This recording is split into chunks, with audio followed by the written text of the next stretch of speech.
July 26, from 2 Chronicles, chapter 17. Then Jehoshaphat, Asa's son, became the next king. He strengthened Judah to stand against any attack from Israel. He stationed troops in all the fortified towns of Judah, and he assigned additional garrisons to the land of Judah and to the towns of Ephraim that his father Asa had captured. The Lord was with Jehoshaphat because he followed the example of his father's early years and did not worship the images of Baal. He sought his father's God and obeyed his commands instead of following the evil practices of the kingdom of Israel. So the Lord established Jehoshaphat's control over the kingdom of Judah.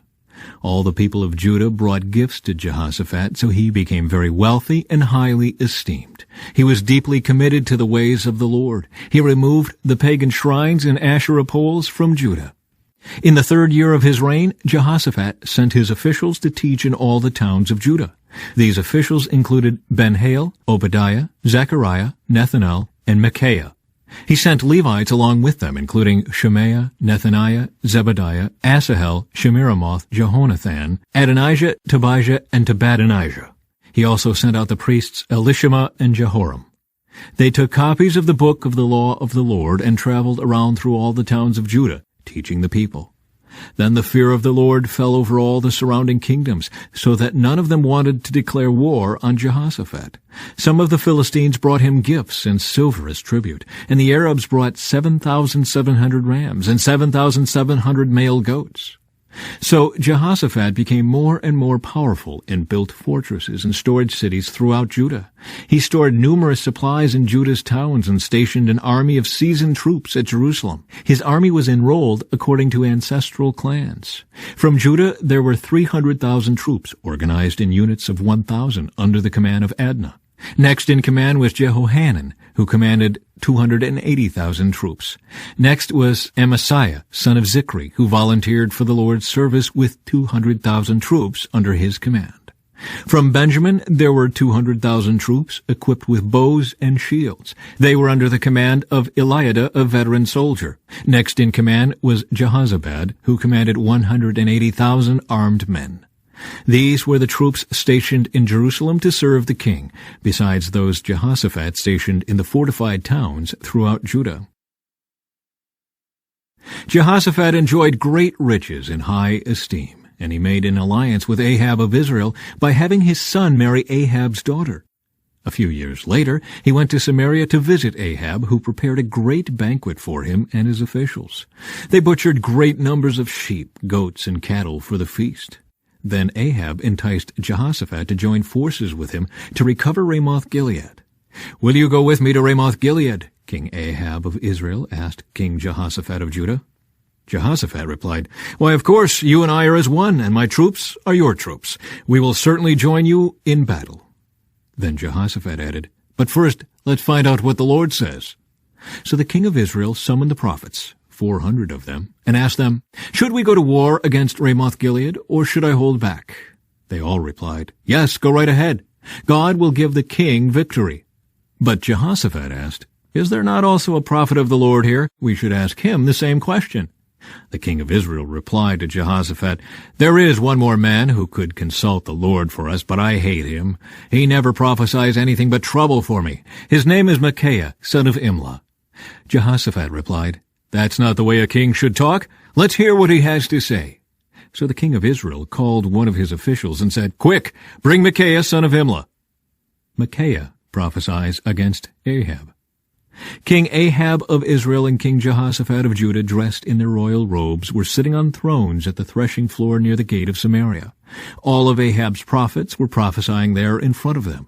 One of them, Zedekiah, son of Kenaanah, made some iron horns and proclaimed, "This is what the Lord says, with these horns you will gore the Arameans to death." All the other prophets agreed. "Yes," they said, "go up to Ramoth-Gilead and be victorious, for the Lord will give the king victory." Meanwhile, the messenger who went to get Micaiah said to him, "Look, all the prophets are promising victory for the king. Be sure that you agree with them and promise success."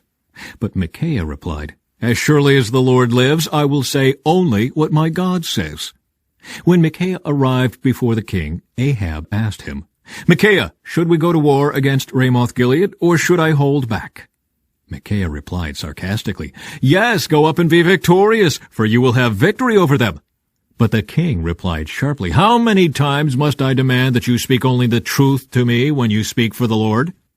Then Micaiah told him, "In a vision I saw all Israel scattered on the mountains like sheep without a shepherd. And the Lord said, 'Their master has been killed. Send them home in peace.'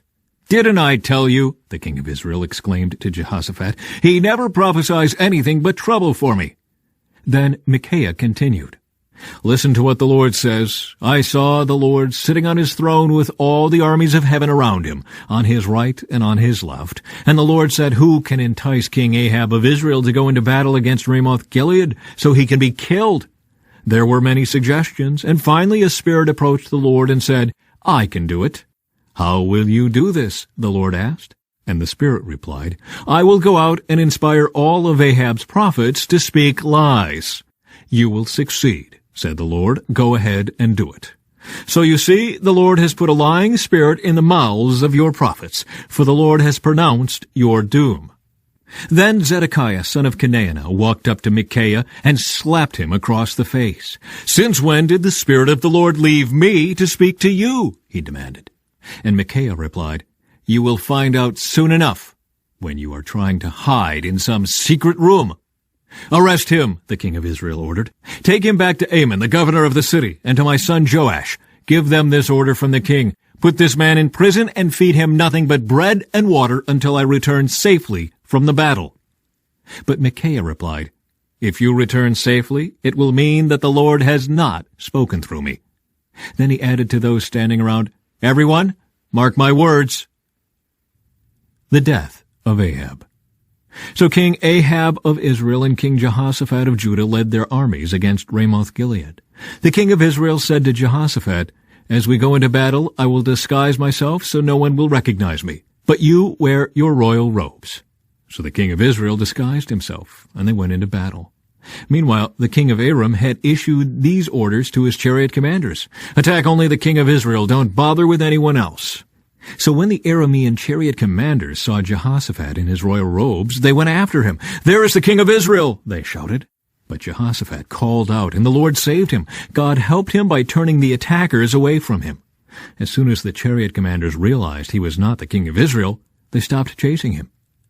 An Aramean soldier, however, randomly shot an arrow at the Israelite troops and hit the king of Israel between the joints of his armor. "Turn the horses and get me out of here," Ahab groaned to the driver of the chariot. "I'm badly wounded." The battle raged all that day, and the king of Israel propped himself up in his chariot facing the Arameans. In the evening, just as the sun was setting, he died. From Romans.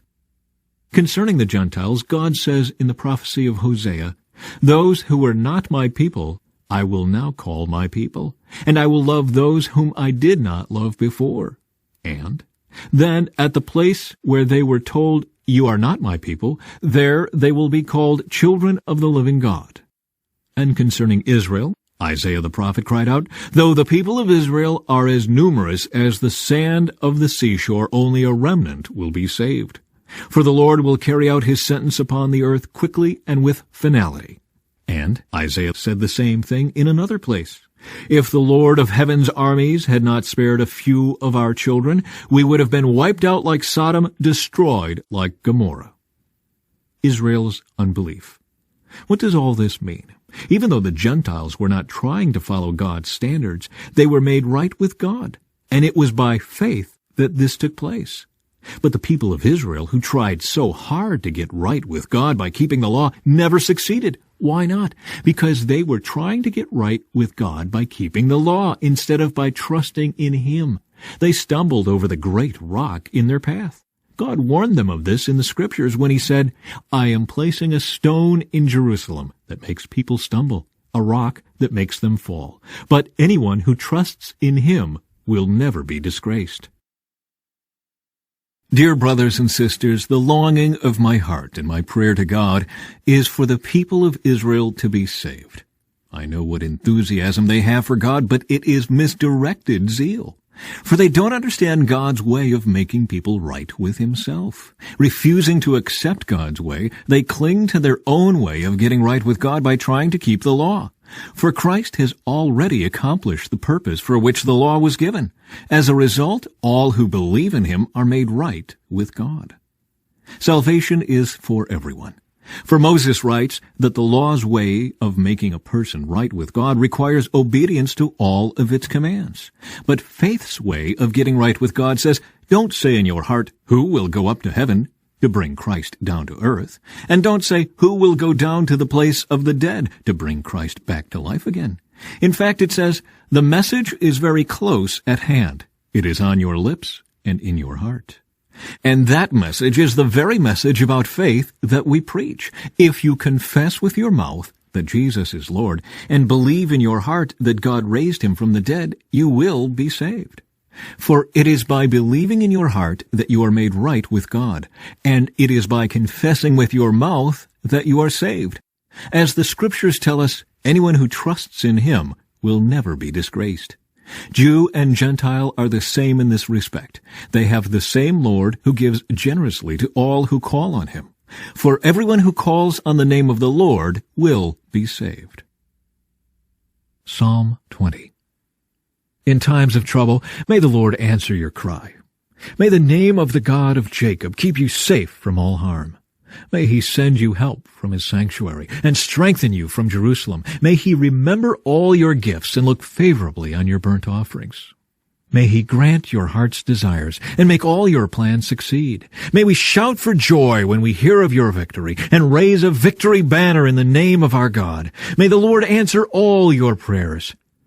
Now I know that the Lord rescues his anointed king. He will answer him from his holy heaven and rescue him by his great power.